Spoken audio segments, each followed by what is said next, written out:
देखिए ये कह रहे उस हिसाब से चलिए, तो जब वो बिल भी आया था उसमें तब भी डिलिमिटेशन का क्लॉज था, उसमें जनगणना का भी क्लॉज था, तो उसके हिसाब से वो बिल तो अभी भी लागू नहीं होता, 2029 के बाद होता। अब जी जब जनगणना होगी, कोई कांग्रेस पार्टी की सीटें तो गिनने नहीं जा रहे, ना केजरीवाल साहब की सरकार की कितनी सरकारें हैं वो गिनने नहीं जा रहे, 140 करोड़ जनसंख्या की चीजें गिनने जा रहे हैं, तो समय लगेगा जो 2029 तक पॉसिबल नहीं है। लेकिन हम चाह रहे हैं जल्दी से जल्दी बेटी आ जाए। आपको उसमें तकलीफ क्या है? आपकी जैसी कितनी महिलाएं आगे आएंगी जो नेतृत्व कर सकती है? निशा जी, जब मंशा इतनी साफ है जैसा राधिका जी बता रही हैं, तो ये साफ मंशा, ये साफ नियत आप विपक्ष को समझा क्यों नहीं पाए? कमी कहां रह गई आपकी, गलती कहां हो गई? क्या आधी अधूरी तैयारी के साथ आप आधी आबादी को पूरा हक दिलाने की बात कर रहे हैं? एक चीज समझ लीजिए, राष्ट्रीय लोकदल शरदे चौधरी चरण सिंह जी के टाइम से ही महिला सशक्तिकरण के लिए प्रतिबद्ध है।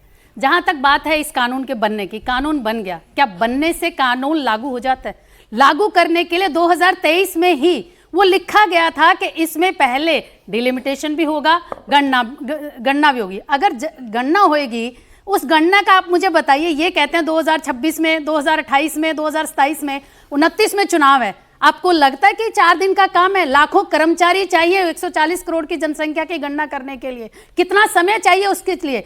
विपक्ष की नीयत और नीति में फर्क है। नीयत जब साफ होती है, जैसे आज माननीय प्रधानमंत्री जी की नीयत साफ है, अगर आपने तब पास करने में वोटिंग की थी तो आज उसको लागू करने में, वोटिंग करने में क्या तकलीफ है? दूसरी बात, बार बार कहते हैं चुनाव में इसका फायदा। हम चुनाव में इतने घबरा क्यों रहे हैं अगर हमने काम किया है तो? मुझे नहीं लगता चुनाव में अगर आपने काम किया है तो आप किसी भी मुद्दे पर जीत और हार का फैसला कर सकते हैं। जनता बहुत समझदार है, अगर आपने उसके लिए काम किया है, जनता को मुद्दे गिनाइए, उनका काम गिनाइए, उसके बाद जब आपने काम किया होगा तो जनता फैसला लेगी कि किसको फिर से लाना है। जैसे कि बार बार ये सरकार आ रही है, ये सरकार इसीलिए आ रही है क्योंकि काम किए हैं, वो चाहे किसी राज्य में हो चाहे केंद्र में हो। रही बात 30 साल से आधी आबादी इस इंतजार में बैठी है, क्या लगता है ये सिर्फ पुरुषों की ताकत है? नहीं, ये संविधान की ताकत है कि हमें अधिकार मिला हुआ है, और इस अधिकार को सिर्फ लागू करने के लिए जिस तरीके का विपक्ष ने ये गेम खेला है, मैं कह रही हूं कि देश की हर महिला, हर मां बहन,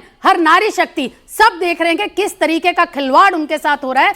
क्योंकि अगर वो जा करके सदन में बैठती हैं, सिर्फ लोकसभा नहीं, आप विधानसभा देखिए, एक छोटे छोटे पद पे देखिए, जब महिलाएं ही नेतृत्व करेंगी तो आपको लगता है महिलाओं की जो परेशानियां, महिलाओं के जो मुद्दे हैं वो कम से कम 60% सॉल्व नहीं हो जाएंगे। आप ही के फॉर्मूले से मैं जाऊं तो पश्चिम बंगाल में तो लगातार ममता बनर्जी की सरकार आ ही रही है ना भाई, उन्होंने काम किया होगा तो सरकार आ रही है। तभी मैं कह रही हूँ ना, जब सरकार काम नहीं, तो मैं वही कह रही हूँ, आज मुद्दे रख रहे हैं ना, तो मुद्दों के बाद जब रिजल्ट आएगा तो पता लगेगा कि वहां की जनता सरकार बदलना चाहती है या नहीं बदलना चाहती। तो अपने अपने किए हुए काम और मुद्दे, और विपक्ष ने क्या नहीं किया, ये बताना ही तो सिर्फ एक काम है। अगर हम नेतागण जाकर के वहां ये बता रहे हैं तो जनता को तो खुद अंदर से पता है कि किसने हमारे लिए काम किया। पर विपक्ष हमारे साथ नहीं है भाई, महिला आरक्षण पर तो आपके साथ है ना। कहां साथ है, कहां साथ है? लागू करने में कहां साथ है? सबसे पहले महिला आरक्षण में नहीं, महिला आरक्षण का जब बिल पास हुआ, क्या उसमें एक क्लोज नहीं लिखा गया था? और जब लिखा गया था तो अब उसको लागू करते वक्त क्यों इतनी बाधाएं डाल रहे हैं? अगर नियत साफ है महिलाओं के प्रति तो इनको सबसे आगे बढ़कर कहना चाहिए कि अगर हमने काम किया है तो आप महिलाओं को आगे लाओ, बहन बेटियों को सदन में बिठाओ।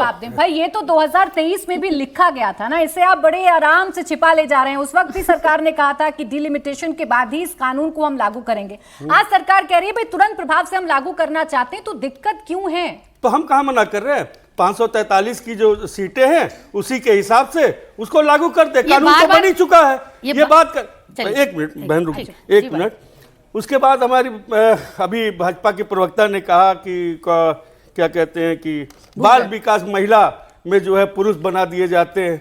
अरे ये लोकतंत्र है, लोकतंत्र में जब बिना डिग्री वाले प्रधानमंत्री बन जाते हैं, सातवीं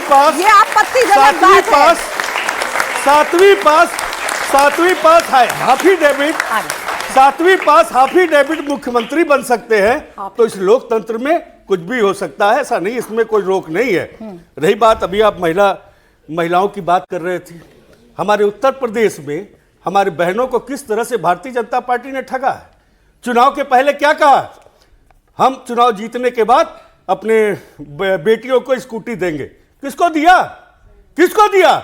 केवल झूठ बोलते हैं, इनकी बात पर विश्वास कौन करेगा?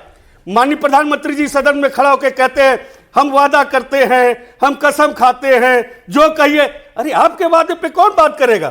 दिल्ली में 2500 दिया, नहीं दिया? महाराष्ट्र में दिया, दिया? 2 करोड़ नौकरी कहा था, दिया? इन्होंने किसानों की आय को दुगनी करने के लिए कहा था, किया?